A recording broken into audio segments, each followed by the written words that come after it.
Welcome to our channel. Today we how to disable card forms sending to Google Sheets. Quick tutorial. To disable card forms from sending data to Google Sheets, begin by logging into your card account. Navigate to the site where your form is located. Select the form element you wish to edit. In the form settings, look for the option labeled Action.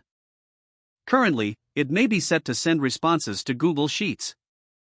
Click on the Action option to reveal a drop-down menu. Choose None to disable the Google Sheets integration. After selecting None, confirm the change by clicking Done.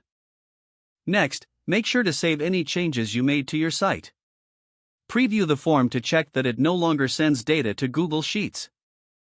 Once you've confirmed everything is working as intended, publish your site. Your card form will now operate without sending submissions to Google Sheets. If the page does not load, refresh the browser or try again in a private or incognito window. Make sure you are using the correct email address, then retype it carefully to avoid small typos. If your password is not accepted, use the reset option and create a new strong password you can remember. Check your spam folder for verification or security emails, then complete any requested confirmation steps. Enable two-factor authentication if available to improve account security and reduce unauthorized access risk. After signing in, review your profile details so your contact information and settings are accurate and current. If you see an error message, note it down and try again after restarting your device and internet connection. Log out when you finish, especially on shared devices, to keep your account and payment information secure. If the page does not load, refresh the browser or try again in a private or incognito window.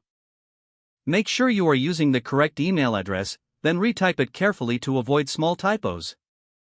If your password is not accepted, use the reset option and create a new strong password you can remember. Check your spam folder for verification or security emails, then complete any requested confirmation steps. Enable two-factor authentication if available to improve account security and reduce unauthorized access risk. After signing in, review your profile details so your contact information and settings are accurate and current. If you see an error message, note it down and try again after restarting your device and internet connection. Log out when you finish, especially on shared devices, to keep your account and payment information secure.